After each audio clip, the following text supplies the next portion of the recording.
하나님 말씀은 사무엘상 13장 15절 하반절부터 23절까지입니다. 사울이 자기와 함께한 백성의 수를 세어보니 600명 가량이라. 사울과 그의 아들 요나단과 그들과 함께한 백성은 베냐민 게바에 있고 블레셋 사람들은 믹마스에 진쳤더니 노략군들이 세대로 블레셋 사람들의 진영에서 나와서 한 대는 오브라 길을 따라서 수알 땅에 이르렀고 한 대는 벳호른 길로 향하였고 한 대는 광야 쪽으로 스보임 골짜기가 내려다 보이는 지역 길로 향하였더라. 그때에 이스라엘 온 땅에 철공이 없었으니 이는 블레셋 사람들이 말하기를 히브리 사람이 칼이나 창을 만들까 두렵다 하였음이라. 온 이스라엘 사람들이 각기 보습이나 삽이나 도끼나 괭이를 벼리려면 블레셋 사람에게로 내려갔었는데 곧 그들이 괭이나 삽이나 쇠스랑이나 도끼나 쇠채찍이 무딜 때에 그리하였으므로 싸우는 날에 사울과 요나단과 함께한 백성의 손에는 칼이나 창이 없고 오직 사울과 그의 아들 요나단에게만 있었더라. 블레셋 사람들의 부대가 나와서 믹마스 어귀에 이르렀더라. 아멘. 풍전등화 위기에 처한 이스라엘의 모습을 보여주고 있습니다. 이제 사울이 번제를 자신이 해서는 안 되는 그 번제를 드린 것 때문에 그에게 미친 그 영향은 너무나 컸습니다. 사울이 자기와 함께한 백성의 수가 600명이다. 2000명에서 600명으로 줄어들었지 않습니까? 그러니까 그 사무엘이 도착하기 전 그 일주일의 기간 동안 그리고 사울이 번제를 드린 것, 이 두 가지 사건으로 인해서 백성들의 같이 따르던 군사들의 달아난 것으로 이제 볼 수밖에 없습니다. 그런데 그 600명으로 이제 줄어든 그 상황에서 요나단과 따로 독립부대의 형태로 있었는데 이제는 따로 있을 수가 없는 상황이 된 거죠. 그래서 사울이 게바에 있는 요나단에게로 갑니다. 그래서 사울과 요나단의 두 부대가 이제 함께하고 바로 그 앞에 이 게바와 믹마스는 바로 앞입니다. 마주보고 있는 것인데 블레셋 사람들은 믹마스에 진을 치고 있었습니다. 이때 이제 블레셋 쪽에서 이제 노략군들이 이제 블레셋 사람들에게서 이제 나오는데, 이 노략군은 말하자면 이제 선발대, 우리로 말하면 뭐 특공대 뭐 이런 겁니다. 그래서 선발대로 나와가지고 후방이나 뭐 이렇게 교란 작전을 하고 또 적의 안쪽으로 이렇게 침투를 해서 이렇게 전열을 흐트러뜨리는 역할을 하는 그런 사람들을 이제 노략군들이라고 합니다.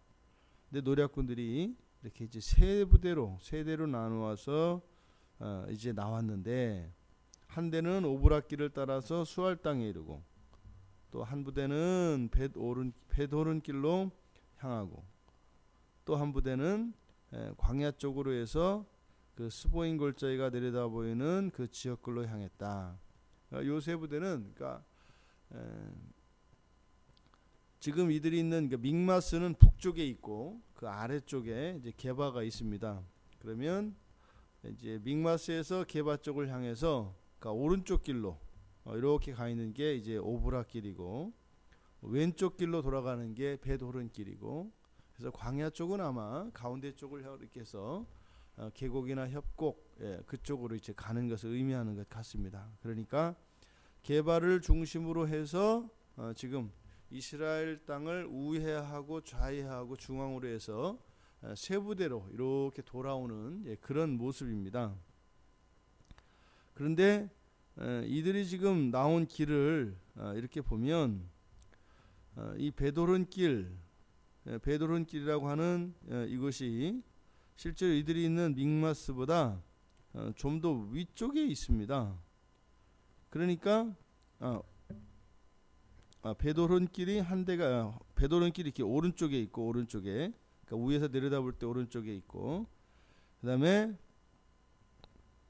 이 오브라길이 이렇게 북동쪽에 있습니다. 그러니까 믹마스보다 더 뒤쪽 위쪽에 그러니까 게바가 있고 믹마스가 있고 지금 여기에서 이야기하는 오브르는 그 위쪽에 있습니다. 그러니까 지금 게바를 공격하는데 이렇게 위에서 이렇게 돌아서 내려온 것인지 아니면 다른 블레셋 부대가 추가로 파견된 것인지 우리가 고민을 하게 되는데 게바에 지금 사울과 요나단의 군대가 모여 있기 때문에 그래서 지금 위쪽으로 돌아서 이렇게 내려가는 일은 없을 것이다. 왜냐하면 그걸 지나왔기 때문에 말이죠.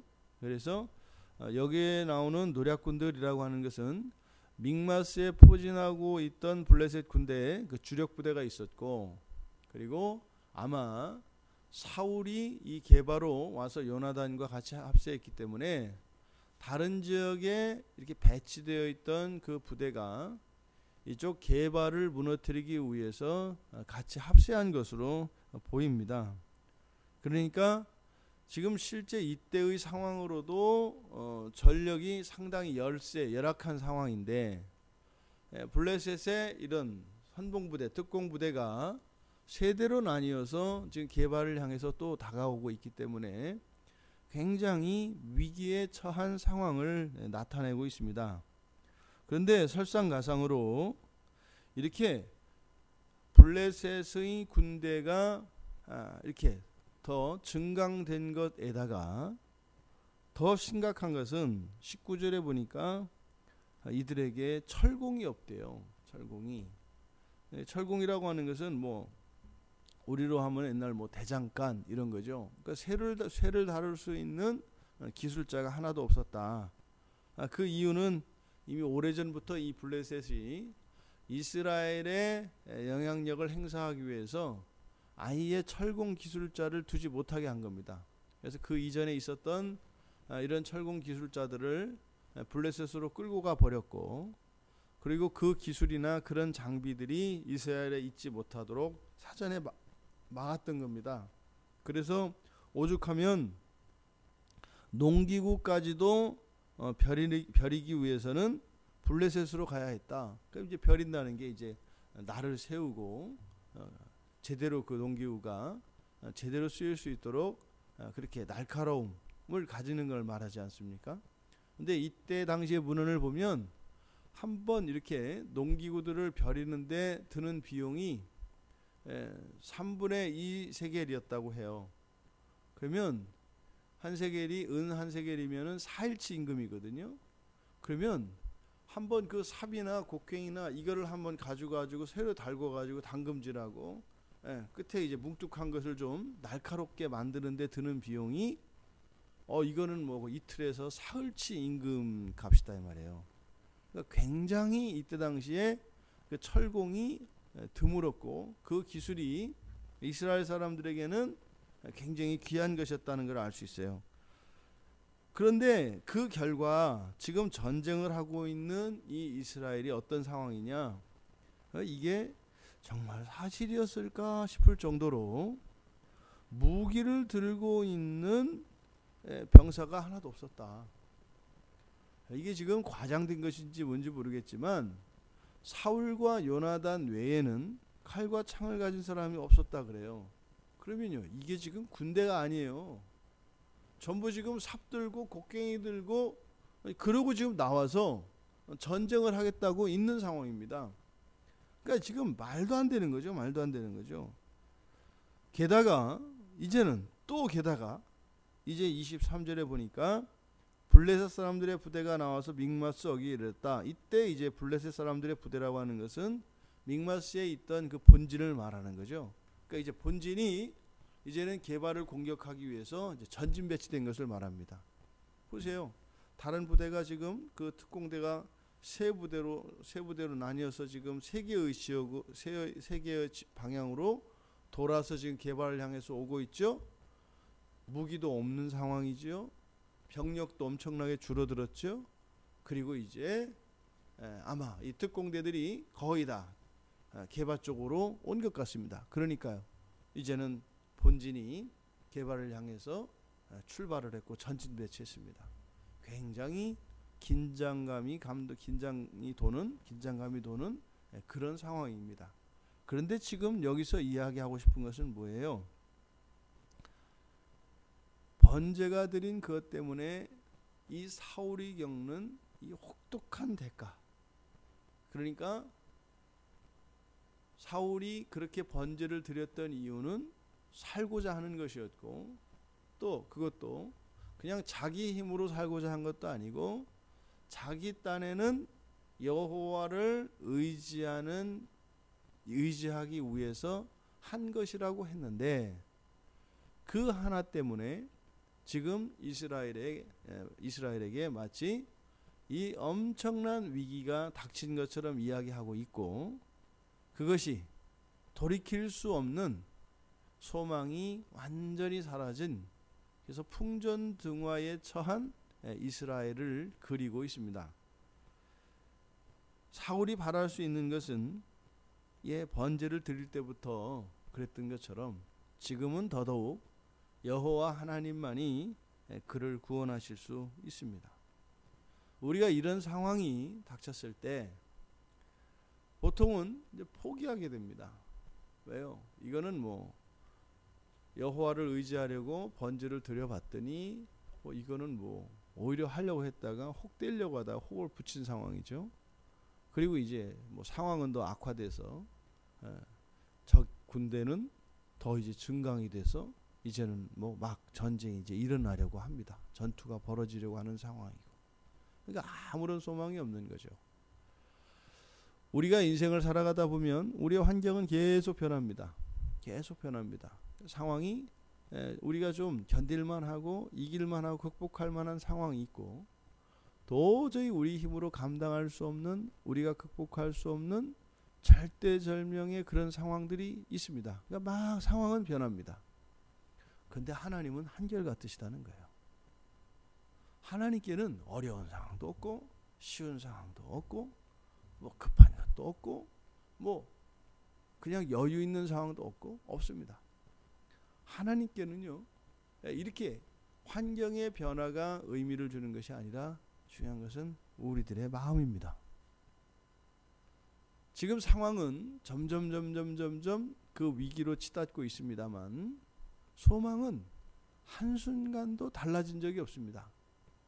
언제나 여호와 하나님께만 소망이 있기 때문에 우리의 마음만 이렇게 막 진동하던 우리의 마음이 하나님을 향하여 딱 고정되기만 하면 그 즉시로 우리들은 그 소망을 눈앞에 보게 되는 것이죠.